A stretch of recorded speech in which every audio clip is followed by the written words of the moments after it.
Alright, so today we'll be looking at neutralization reactions. Alright, so basically it's a continuation of the acid, bases, and salt, but the calculation aspects of acid, bases, and salts. Alright, so a neutralization reaction is a reaction between a base and an acid to form a salt and water. Right? So,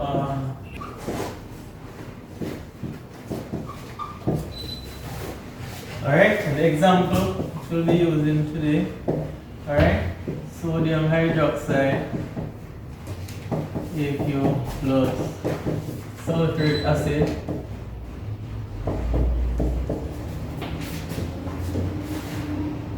start further.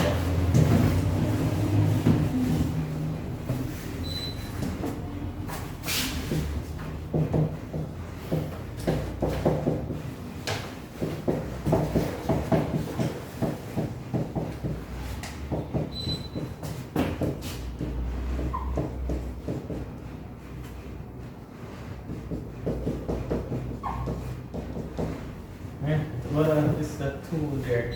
Okay. 4.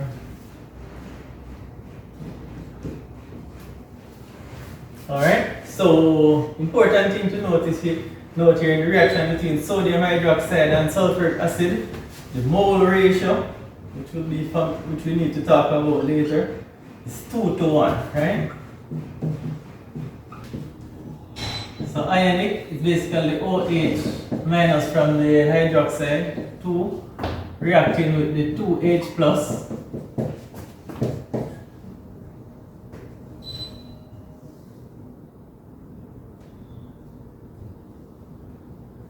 Alright, produce 2 water. Alright, so that's basically ionic wise, this is what's happening.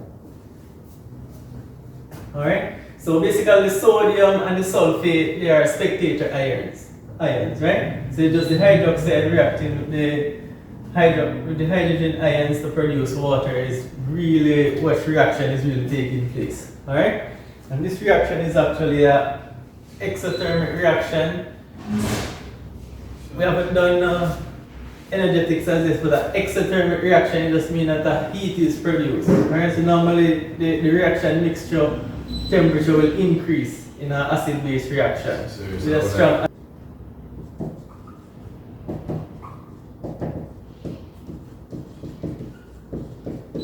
Alright? So normally neutralization point is that point when the exact number of protons from the acid react with the exact number of hydroxide ions from the base. Alright? And they cancel out each other. So if we have a strong acid and a strong base, in water we would not have any excess protons nor excess hydroxide ions. Alright? They will cancel out each other. Right? But in truth and in fact, when you go like university, you know that the end point is actually the point at which the indicator changes color. Right? But normally, the indicators normally have a close, actually very close to the neutralization point. So the endpoint neutralization point are normally very similar, right? But in reality, the endpoint is when the indicator changes color, and the neutralization point is when the exact number of acid react with the exact number of hydroxide. So the exact number of moles of the H plus react with the exact number of moles of the hydroxide ions to cancel out each other in solution. Alright? And that's the aim that we normally use titration to do, right? Normally when we're doing a titration, we're going to be reacting an acid with an alkaline or base, right? And we need to normally determine the point in which that reaction goes to completion and no acid nor base is in excess. Alright, so we want to know when drop the exact amount of alkali in the acid to neutralize. Yes. Alright. Now, so for neutralization reaction, there are two things we can use to determine the neutralization point. Alright?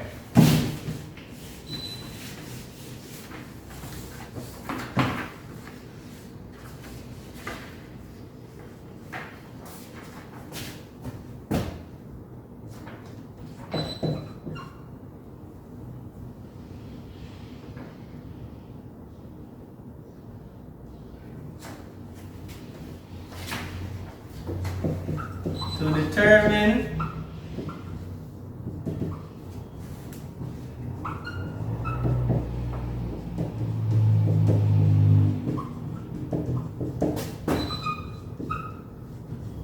is either one indicator or two temperature change.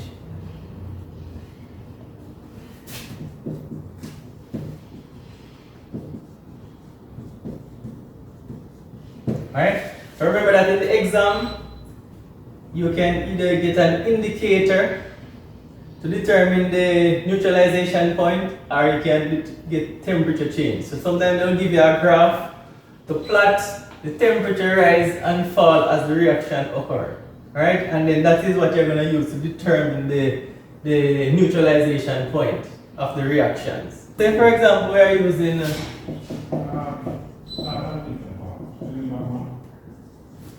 example methyl earth, right? It's red in acid and yellow in alkaline, right? So it's red, orange,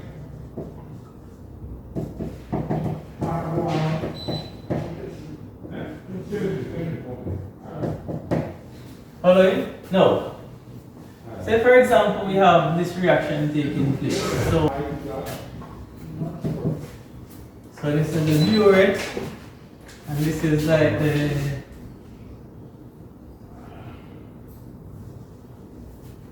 say for example this is a B. Alright? Now, say for example we have the acid here. Right? So this initial solution would be red. Right? As you start to add the base,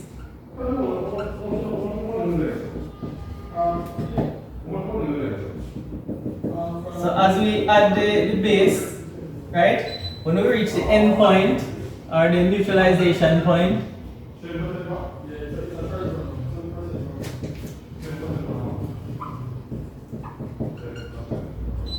when we reach the neutralization point, the color of this will change to orange. Alright?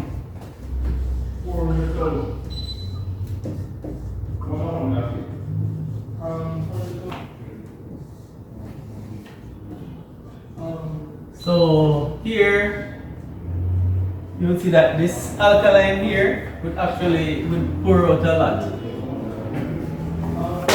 So we'll pour it out. So this now would be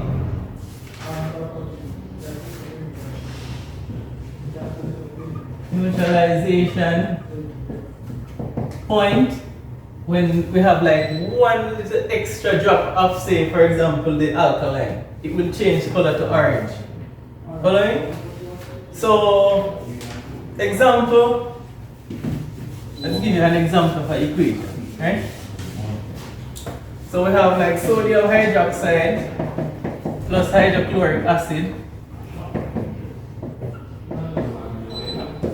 produce sodium chloride, which is a salt, plus water. Alright? So if for example we start with the acid, the hydrochloric acid here, then you find out that this would be red.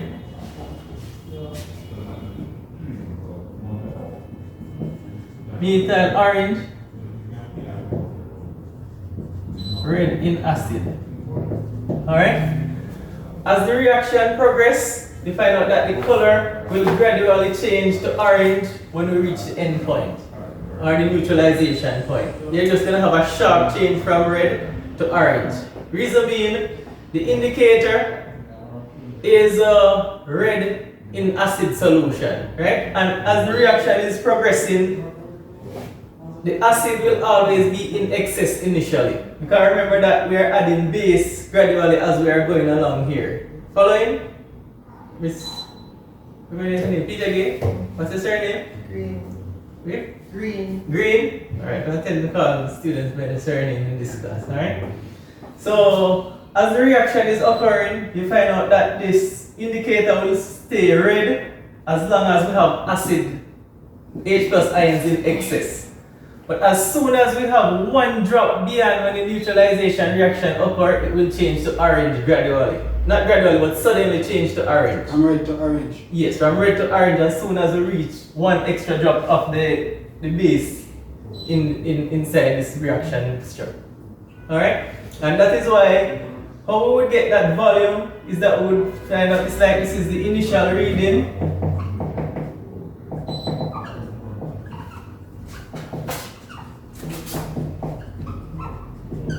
Right? While here would be the final reading.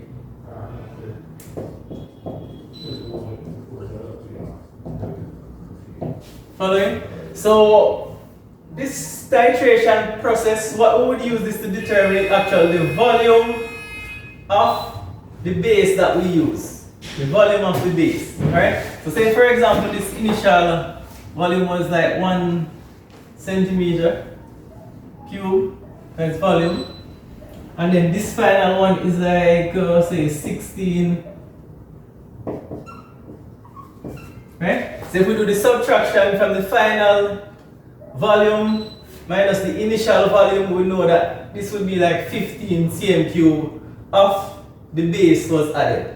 Right? And then what happens is that we normally start with a fixed volume of whichever solution we have in the burette. Right? Example like 25 cm cube. Alright? Because the whole aim of the titration now is going to normally we have one of them, we know the concentration. Alright? So one of the either the acid or the base we normally know the concentration and the volume. So for example, if we know the concentration of this acid and we know the volume, we can put 25 cm cube of say for example 0.5 moles per dm cube concentration in this, right? What we will do now is to use this titration that is taking place here to determine the volume of the base that we would need to react with this concentration and volume of the acid, alright? And if we know the concentration and the volume of say for example the acid, we can use it to determine the concentration of the base since we are going to know the volume from the experiment. Right? We're going to know the volume of the base from the burette and then we can use that to find the concentration of say for example the alkaline here. Good? So that's one use of a titration. We can use it to find the concentration of an unknown solution. Right? We could also use it to determine the mole ratio in which reactions take place. So say for example we know the concentration and the volume of the acid and we know the concentration of the base. We can now use this titration method to determine the volume of the base and hence we know both the concentration and the volume of both the acid and the base. Alright?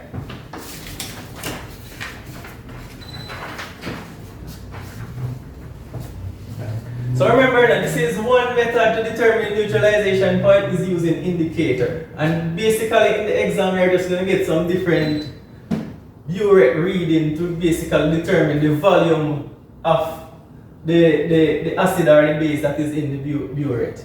There, that is what we're going to use these readings to determine. Alright? And that's like the example that I give you on the paper there. Now, the next thing that we can use to determine the neutralization point is temperature change.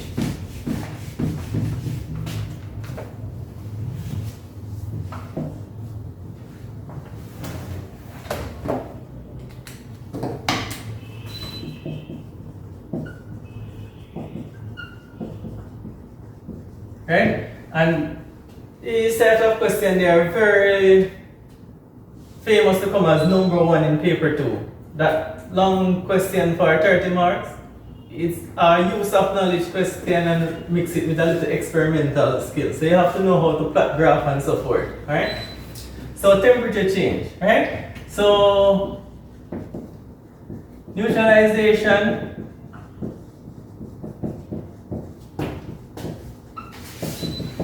exothermic.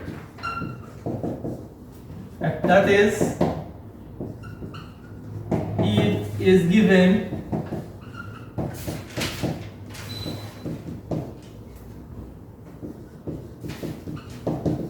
while the reaction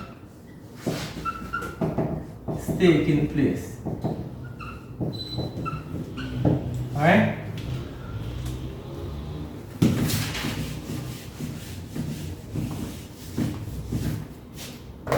Now, say for example we have sodium hydroxide and we have HCl. Right?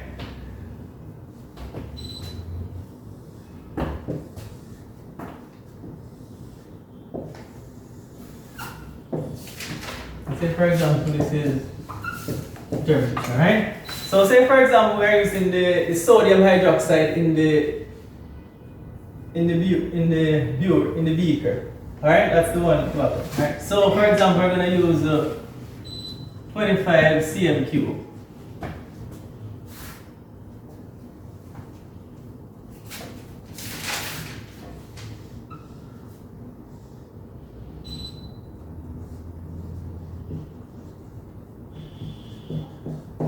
Sodium hydroxide. Okay? So we're going to put a thermometer in here.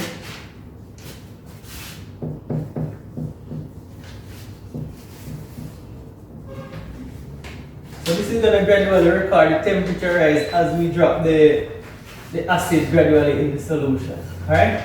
However, when we are doing this reaction, we normally add like, say initially we start with 0 acid, hydrochloric acid. Right? Then we are going to drop like 5, 10 cm cube. Well, I'm dropping it in increments of 5. Alright? So 15 cm cube, 20 cm cube. Alright? Now, say for example the initial temperature we start with here is probably 26 degrees Celsius. Following? That's the temperature here initially, right? As we start to drop the acid to it, the temperature will gradually increase. Like it will go to like 27 degrees Celsius, then it probably go to 28 degrees Celsius. Then it would probably start to go to like 29 degrees Celsius. Then like 25, 30. Right? When we add 20, it say for example it fall up to 28 degrees Celsius, then it drop to 27 degrees Celsius, and it fall all the way back to like 26 degrees Celsius. Now, if you take a look here, as you can see, the reaction is initially an exothermic reaction when the reaction is taking place. But if you notice, when we reach right here, 15 cm cube, and we start to add more, the temperature is actually decreasing instead of continuing to increase.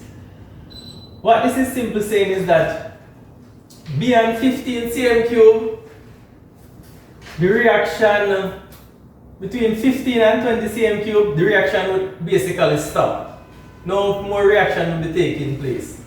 That is why no more heat will be produced. So the temperature and thermometer will stop increase.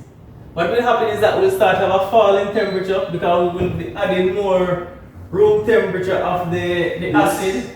So the acid will add in here.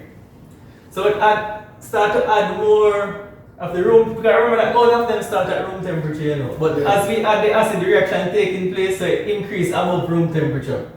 As soon as the reaction stops, the temperature will start to fall because we'll be adding more of the room temperature acid to the reaction mixture, but no further reaction will be taking place because the hydroxide ions will be completely finished react. And it's just excess acid that we're adding, but it don't have any base to react with. Following? Don't have any base to react with, hence the temperature will gradually go back to room temperature. Alright? So this is how the values will look in the exam. Like you're going to find that the temperature is going to increase and it's going to decrease. Alright? Now, they're going to ask you to plot a graph. So that wouldn't give you like a question where you must find the temperature itself. Like, you know, we take out the 27 right here, take out the the 28 down there and just tell it to find what temperature they decrease by and increase by. No, they will ask, the question is going to ask what's the temperature at the neutralization point. So that's basically a temperature where it starts to decrease before it starts decreasing. Alright, let me just show you on the graph, right? So, what you're going to plot on the graph, really, you're going to plot volume, in this case of HCl, versus temperature.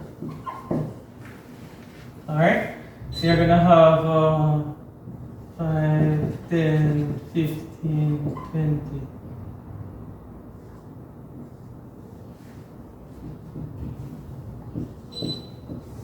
Alright, so say for example, this is so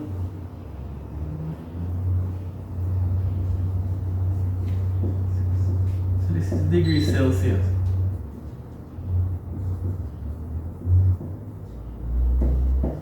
Right? So if you notice here, for example, we go 26, then we go 27.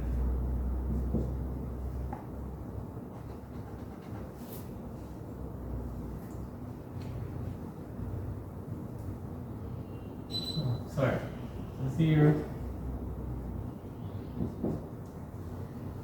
So when we didn't add any acid, the temperature was 26 degrees Celsius, right? As we start to add it, it will go 27, 28, at 15 it goes as high as 29, then we reach 20, drop to 28, and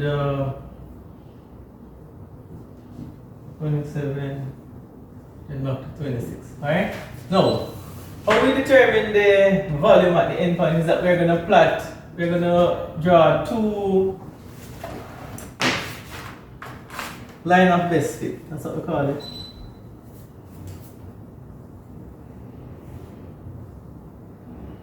Two straight lines of best fit are drawn and the point of intersection of the lines is the neutralization point. So we're going to draw two lines of best fit, so we normally say one goes like that and then we draw another one like this. Alright? So we're at the intersection right here. This is going to be the neutralization point. So it's a line.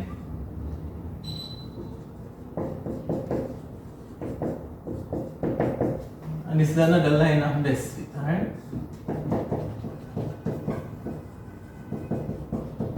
Alright, and right here,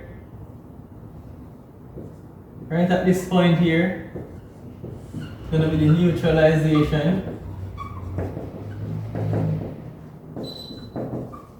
Alright? So if we're in the exam, then this is the point at which we would extrapolate here to find the volume of acid which would require to neutralize the 25 cm cube of the base. Following? That's how basically what the plot will look like in the graph, right? So this is the second technique in determining the volume of the acid or base that is used for the neutralization point.